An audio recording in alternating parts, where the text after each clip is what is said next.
Dunia kini berada di persimpangan demografi. Angka kelahiran menurun, angka harapan hidup meningkat. Fenomena yang tak terhindarkan ini dikenal sebagai penuaan penduduk. Di balik keberhasilan modernisasi, penuaan ini menghadirkan tantangan yang kompleks bagi banyak negara. Kisah Tiongkok sebagai raksasa ekonomi yang tengah menua adalah pelajaran berharga bagi negara-negara berkembang lainnya, termasuk Indonesia.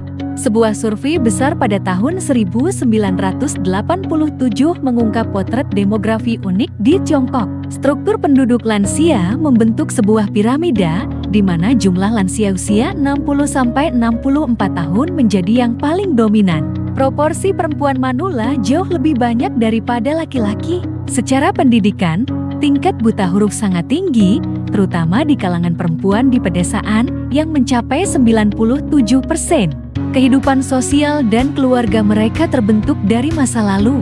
Sebagian besar lansia ini lahir pada era kawin dini, memiliki banyak anak, dan hidup dalam keluarga yang didominasi oleh keluarga induk. Proporsi pasangan yang hidup bersama menurun seiring bertambahnya usia, terutama di kalangan perempuan yang sering menjadi janda. Kondisi ekonomi para lansia mencerminkan ekonomi dualistis Tiongkok. Di perkotaan, pensiun adalah sumber pendapatan utama, memberikan kemandirian finansial. Namun di pedesaan, situasinya sangat berbeda. Sebagian besar lansia masih bekerja, dengan angka partisipasi yang mencapai hampir 60%. Motif utama mereka adalah kebutuhan ekonomi, dan jaminan hari tua mereka sepenuhnya mengandalkan dukungan dari anak-anak. Kesenjangan juga terlihat pada akses kesehatan. Mayoritas manula Tiongkok memiliki kondisi kesehatan yang baik secara umum.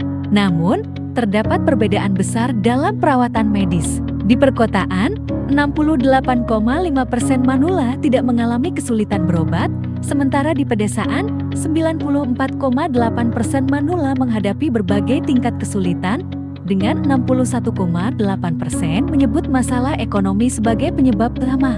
Tiongkok menyadari bahwa sistem jaminan hari tua di pedesaan tidak berkelanjutan. Reformasi harus segera dilakukan, terutama untuk menghadapi masalah penuaan super di masa depan. Solusinya harus beradaptasi dengan sistem dualistis ini dengan mendorong urbanisasi dan meningkatkan pendapatan petani. Tiongkok juga dapat belajar dari pengalaman Jepang, negara Asia pertama yang mengalami populasi sedikit anak dan penuaan penduduk. Lalu, bagaimana dengan Indonesia? Kondisi ini dapat menyebabkan penurunan pasokan tenaga kerja, peningkatan beban sosial, dan melemahnya vitalitas pembangunan. Seiring dengan kemajuan yang pesat, Indonesia tengah menghadapi sebuah babak baru. Angka kelahiran menurun, sementara angka harapan hidup terus meningkat. Masa senja kini tidak lagi sekadar fase kehidupan, tetapi sebuah tantangan yang membutuhkan persiapan matang. Kisah Tiongkok adalah cermin bagi banyak negara, termasuk Indonesia. Meskipun kita berbeda dalam banyak hal, tantangan yang sama sedang mengintai. Indonesia juga menghadapi penuaan penduduk, dan konsep ekonomi dualistis ini sangat relevan. Indonesia, negara yang kaya akan ragam budaya dan ekonomi. Namun, sistem jaminan hari tua kita memiliki dua wajah yang berbeda. Di kota, pensiunan bisa mengandalkan BPJS Ketenagakerjaan atau dana pensiun dari perusahaan. Mereka memiliki kemandirian finansial yang lebih baik. Namun, di pedesaan, situasinya berbeda. Di sana, para lansia masih harus bekerja di ladang, di pasar, atau di sektor informal. Mereka tidak memiliki jaminan sosial formal dan sepenuhnya mengandalkan anak-anak sebagai investasi hari tua.